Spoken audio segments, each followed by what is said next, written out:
Bonjour et bienvenue dans ce troisième jour du coffret Confiance en soi. Alors, dans ce troisième jour, nous allons venir observer les croyances et les conditionnements que l'on peut avoir. On va porter notre attention sur les conditionnements, les croyances et les modes de fonctionnement que tu peux avoir programmés en toi et qui t'empêchent pleinement de contacter ta confiance en toi. Dans cette première partie, je te propose de te munir de ton carnet. Et ce carnet va être pour toi un outil pour essayer d'identifier ces croyances et ces conditionnements. Ces espèces de pensées limitantes que tu peux avoir, qui t'empêchent pleinement de te réaliser. Tu vas pouvoir faire la liste des petites remarques, des souvenirs que tu peux avoir de ton enfance, de ton adolescence, des souvenirs durant lesquels on a pu te faire des remarques qui ont pu te blesser. Tout ce qui va venir à toi est important, tout ce qui va se matérialiser à toi est important, puisque inconsciemment c'est ancré en toi, même si tu peux penser que c'est anodin, puisque ça t'est arrivé dans l'enfance, et que tu pensais que tu es au-dessus de ça. En fait, ça a formé comme une graine qui est ancrée en toi, et en fait ça va déterminer des modes de fonctionnement.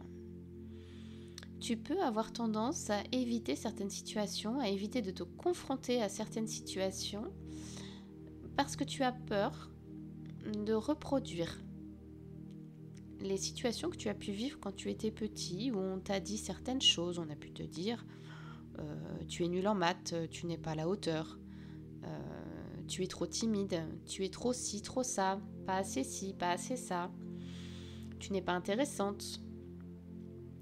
Toutes ces petites choses qu'on a pu te dire, c'est des choses qui sont engrammées en toi. Et du coup, l'objectif, il va être d'essayer de te rappeler, de faire venir à toi des mots, des phrases, des souvenirs qui peuvent émerger de ta petite enfance, de ton adolescence. Ces choses qui ont pu te marquer. Et ensuite, une deuxième voie d'accès, ça va être les conditionnements que l'on peut porter de notre famille. Ça va être des conditionnements que l'on va avoir de nos parents, de notre éducation. Nos parents ont pu nous ancrer dans certaines choses, certaines idées qui font qu'on se limite. On peut avoir des peurs à sortir de schémas que nous ont inculqués nos parents. Donc du coup, je t'invite à repenser également à ces petites phrases que tes parents ont mis en toi. Ça peut concerner le domaine professionnel, ça peut concerner le domaine amoureux. Si par exemple tu as envie d'exercer un métier et que ça va à l'encontre des croyances de tes parents, que ce n'est pas convenable d'exercer tel ou tel métier, je t'invite à noter les phrases que tu as pu entendre durant ton enfance concernant ce métier-là, ou concernant les hommes, ou concernant les femmes, ou concernant une certaine pratique. Tu peux noter ce qui te vient. Et je t'invite à réfléchir également à la vie de tes grands-parents, voire de tes arrière-grands-parents, si tu as des notions de choses qui auraient pu leur arriver.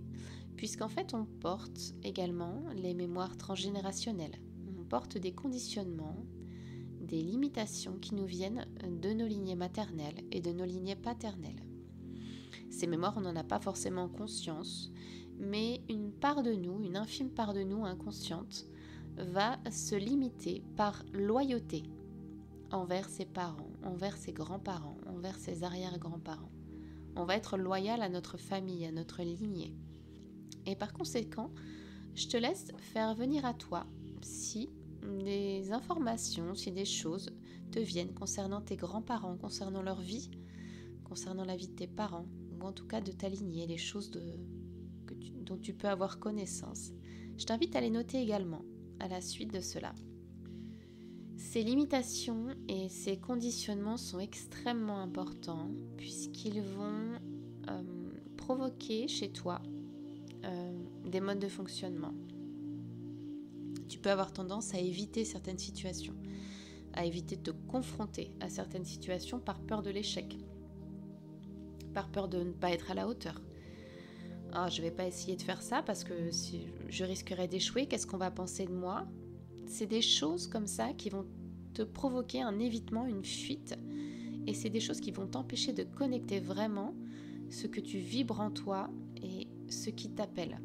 Donc, je t'invite pleinement à prendre une pause, à faire pause dans la capsule et à prendre le temps de noter, voilà, sur ton carnet, tous les souvenirs, tout d'abord, les souvenirs que tu as pu avoir depuis ton enfance, qui viennent à toi, ces petites remarques, ces petites phrases qui ont pu te blesser, ces comportements, ces situations qui ont pu te blesser, qui ont pu te faire penser que dans tel et tel domaine, tu pouvais ne pas être à la hauteur. Et je t'invite également à noter les choses dont tu as conscience dans les modes de pensée et les conditionnements qui peuvent venir de ta lignée maternelle et paternelle. Je t'invite vraiment à prendre le temps de noter cela et on se retrouve juste après pour la méditation. Bienvenue pour cette méditation du 3e jour.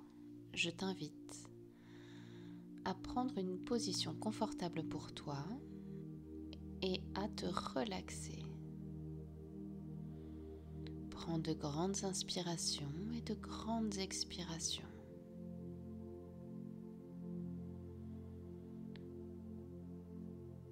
Prends pleinement conscience de ton corps et de ses points d'appui.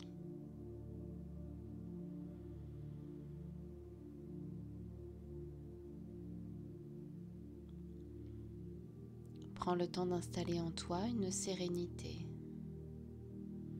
au rythme des inspirations et des expirations.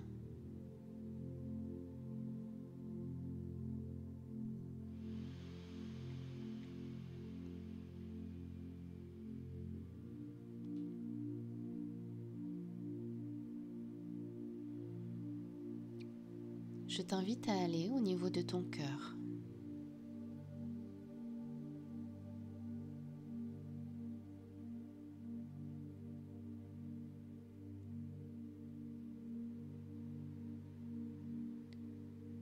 Je t'invite à visualiser cette porte.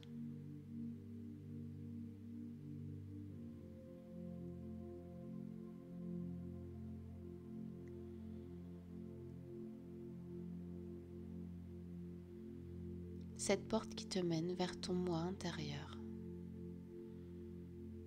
vers cet endroit sécurisé dans lequel tu te sens bien, dans lequel tout est lumineux. Et quand tu te sens prêt, tu peux ouvrir cette porte.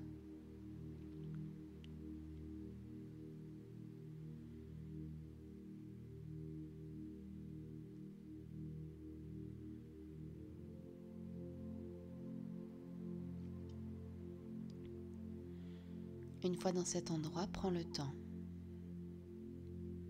de ressentir cet endroit, la lumière, la paix qui y règne. Et prends le temps de t'en imprégner.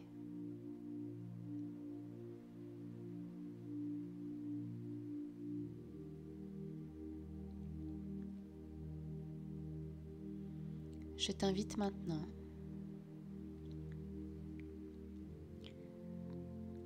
à mettre en face de toi toutes les parts de toi qui ont pu souffrir un jour de remarques, de choses blessantes, tous les souvenirs qui ont pu revenir, que tu as pu noter sur ton carnet. Fais venir à toi toutes ces parts de toi blessées et lentement, tu vas toutes les prendre par la main.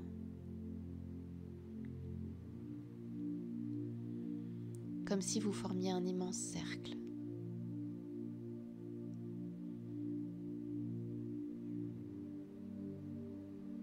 Cette lumière qui émane de toi, tu vas la transmettre par tes mains et tu vas inonder chaque part blessée de toi de cette lumière qui va les rassurer et les régénérer.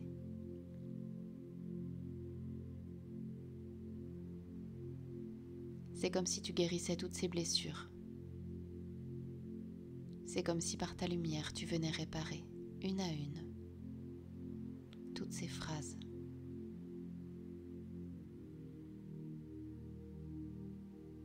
Toutes ces choses blessantes que tu as pu vivre.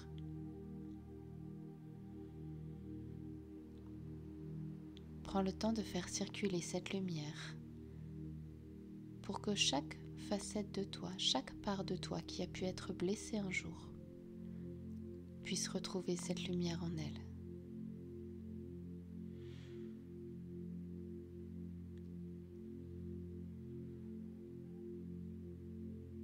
Tu peux dire à ces facettes, à chacune d'elles, qu'elles ont pleinement leur place, qu'elles sont complètes et en sécurité, et qu'elles n'ont rien à faire pour être aimées.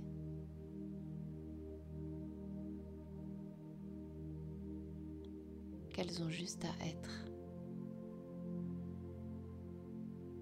Qu'elles peuvent s'autoriser à être pleinement qui elles sont. Et de par la lumière que tu leur transfères, c'est cet amour inconditionnel dont elles ont besoin que tu transfères.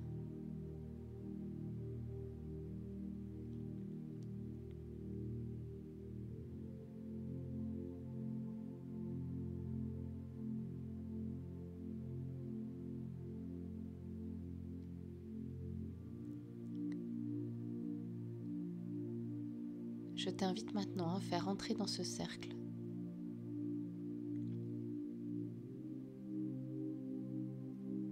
toutes les personnes auxquelles tu as pensé de t'aligner, que ce soit tes parents, tes grands-parents, tes arrière-grands-parents. Tu les fais rentrer dans ce cercle afin qu'ils soient eux aussi inondés de lumière.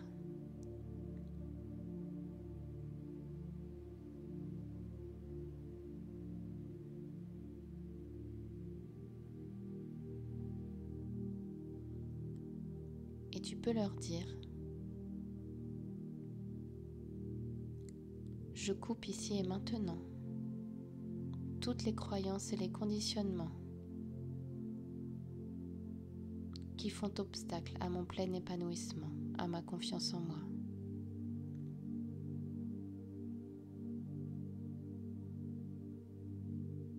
Je vous rends vos croyances et vos conditionnements.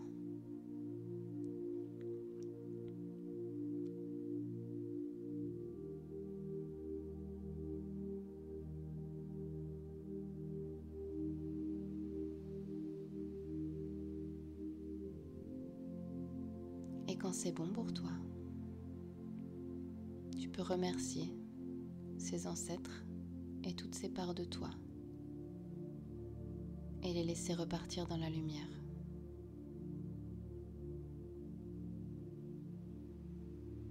Tu te reconnectes pleinement à ton cœur et tu peux répéter: je me libère des croyances et des conditionnements, des modes de fonctionnement qui font obstacle à mon épanouissement et à ma confiance en moi.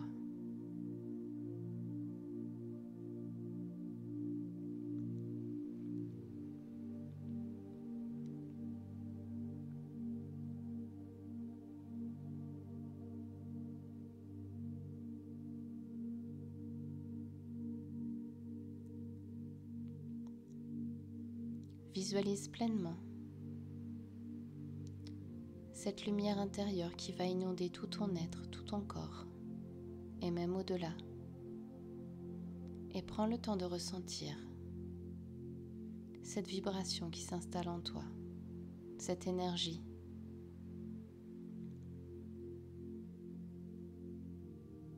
Tu peux pleinement t'autoriser à être qui tu es, au fond de toi. Tu n'as rien à faire pour être aimé, simplement à être.